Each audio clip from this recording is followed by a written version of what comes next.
জয়গুরু। আজকে সেপ্টেম্বরের 8 তারিখ 2024 সাল। এই মুহূর্তে আমরা আছি নরসিংদী জেলা, যেটা নরসিংদী রেল স্টেশনে দাঁড়িয়ে আছি। আমরা আসলাম খাওয়া ব্রাহ্মণবাড়িয়া থেকে।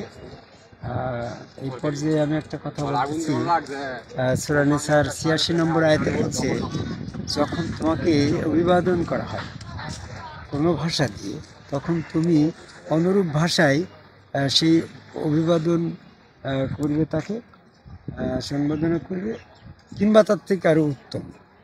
এই আয়াত দিয়ে আমাদের বর্তমান প্রচলিত ইসলাম সমাজে আসসালামু আলাইকুম দেওয়া প্রথাটাকে চালু করছে। এটার এই আয়াতের প্রেক্ষাপটেই কিন্তু আসসালামু আলাইকুম বলা হচ্ছে, যে তোমরা পরস্পর দেখা হলে সালাম বিনিময় করবে। তো আমি বলি যে এই আসসালামু আলাইকুম শব্দটা এটা উত্তম কিভাবে হচ্ছে? এটা উত্তম হতো এই জন্য যে যারা আল্লাহ এবং রসুল এই দুইটা দিনী ব্যবস্থাপনার মধ্যে, দিনী ব্যবস্থাপনার যত রকমের কর্মক্ষেত্র আছে, সমস্ত কর্মক্ষেত্রের সাথে তো আল্লাহ এবং রসুলের সম্পৃক্ততা থাকতে হবে। আল্লাহ এবং রসুলের সাথে সম্পৃক্ত নাই এমন কর্মকাণ্ড কি, এমন বাক্য কি দিনের ক্ষেত্রে গ্রহণযোগ্য হবে? সেক্ষেত্রে আমি রিসার্চ করে গবেষণা করে দেখলাম, আসসালামু আলাইকুম শব্দের ভিতরে আল্লাহর নামও নেই, রসুলের নামও নেই। কাজে এটা আমি মনে করি যারা আল্লাহর বান্দা, তাদের জন্য এই ভাষা প্রয়োগ করাটা আল্লাহর প্রতি মানে অবহেলার সামিল হয়ে যায়, রসুলের প্রতি অবহেলা করা হয়। সেটা আল্লাহ রসুলের বিরোধী দল যে, সেই লোকটাই শুধু আল্লাহ রসুলকে বাদ দিয়ে একটা বাক্য ব্যবহার করতে পারে। সেটা কি? সেটা শয়তান। আসসালামু আলাইকুম কথা বলার ভিতরে আল্লাহর নাম নেই, রসুলের নাম নেই, এটাকে যারা উত্তম বলবে তারা আল্লাহ রসুলের বিরোধী দল।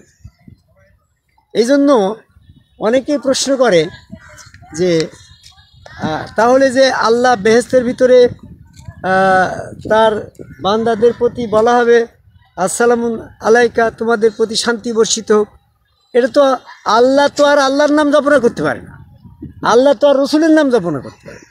আল্লাহই একমাত্র তার এই আল্লাহ রসুলের দুটো নাম বাদ দিয়ে সে একটা ভাষা প্রয়োগ করতে পারে। ওই ক্ষমতা শুধু আল্লাহর ক্ষেত্রে আছে। ওই ক্ষমতা কয়জনের আছে? যে আল্লাহ যখন কোনো বাক্য বলবে সেই কথার ভিতরে আল্লাহর নাম না থাকলেও সেটাই কোনো সমস্যা নেই, রসুলের নাম না থাকলেও কোনো সমস্যা নেই। এই জন্য আল্লাহ যখন বেহেশতের ভিতরে বা তার বান্দাদের প্রতি অভিবাদন করবে, তখন সেটা আসসালামু আলাইকা, তোমাদের শান্তি বর্ষিত কথাটা আল্লাহর ক্ষেত্রে প্রযোজ্য। তা আমি তো আর আল্লাহ না, আমি শান্তির মালিক না, আমি তোমার সাথে দেখা হলে শান্তি বর্ষিত করার ক্ষমতা তো আমার নেই। আমি আল্লাহ পাকের প্রশংসা, আমার রসুলের প্রশংসা এমন বাক্য ব্যবহার করি, তাই তো কথাটা। এখন যদি বলা হয় যে আপনি তো একজন কোরআন গবেষক, আপনি তো কেউ যদি আপনাকে অভিবাদন করে আপনি কি উত্তর দেবেন? আমি দেখছি যে আমার আল্লাহ আমার গুরু, আমি এখানে আল্লাহ নাম নিলে আমার গুরু, আমার রসুল, আমার মোহাম্মদ বাদ পড়ে যায়।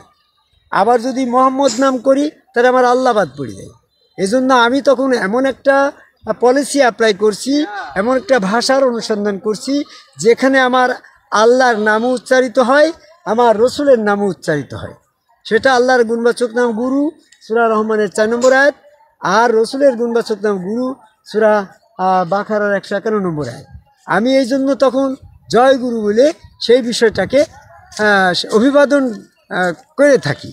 তাহলে আমার এই জয়গুরু বলার ভিতরে আল্লাহর নাম আছে, আমার রসুলের নাম আছে, আর আমি আমার স্বার্থে নিঃস্বার্থভাবে সেখানে ভাষা প্রয়োগ করছি যে এই অভিবাদনের ভিতরে আমি ব্যক্তি হাসিবুলের কোনো স্বার্থ নেই। যদি কোনো প্রশংসা থাকে, জয় মানে প্রশংসা, প্রশংসা যদি থাকে সেটা গুরুর প্রশংসা। গুরুকে আমি দেখলাম খালাকাল ইনসান আল্লাহ মাহুল বায়ান, আল্লাহ সমস্ত মানুষ সৃষ্টি করে তাকে বয়ান শিক্ষা দিল, তাহলে আল্লাহ পাক গুরু।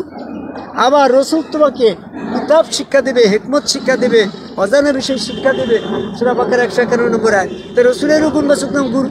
আমি যখন জয় শব্দ দিচ্ছি এখানে সূরা আল ফাতের 1 নম্বর আয়াতে বলছি ইন্না ফাতানা লাকা ফাতাহ মুবিন। আল্লাহ এখানে জয় কামনা করছে রসুলের ক্ষেত্রে।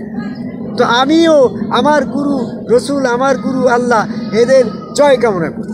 তাই আমাকে যদি কেউ কোনো অভিবাদন করে আমি তার প্রত্যুত্তরে জয়গুরু। জয়গুরুটা হচ্ছে আল্লাহর উত্তম গুণবাচক নাম। উত্তম হইল কারণ যে গুরু নাম এমন একটা নাম যেটা আল্লাহর গুণবাচক নামের তালিকাভুক্ত, আবার রসুলের গুণবাচক নামের তালিকাভুক্ত। এখন ইবলিস এই গুরু নামে যদি আল্লাহকে ডাকে, তাহলে আল্লাহর সাথে রসুলের একটা গুণবাচক নাম গুরু জড়িত আছে বিধায় ওই ইবলিস সবসময় সেখানে আল্লাহর সাথে ওই রসুলের সম্পৃক্ততা খুঁজে পায়। তো এই ক্ষেত্রে ইবলিস কখনো জয়গুরু বলে না। এই জন্য জয়গুরু হচ্ছে উত্তম গুণবাচক নাম। আর জয়গুরু হচ্ছে একত্ববাদের নাম। একত্ববাদ কি? আল্লাহ বাদ দিলেও কাফের, রসুল বাদ দিলেও কাফের, আবার আল্লাহ রসুল দুটো নিলেও শিরক।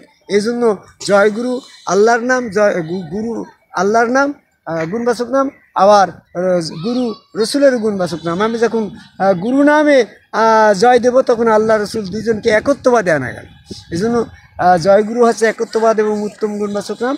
এই জন্য সূরা নিসার 86 নম্বর আয়াতে মানুষ যখন তোমাকে কোনো কিছু পরস্পর দেখা হলে উত্তম অভিবাদন হচ্ছে জয়গুরু।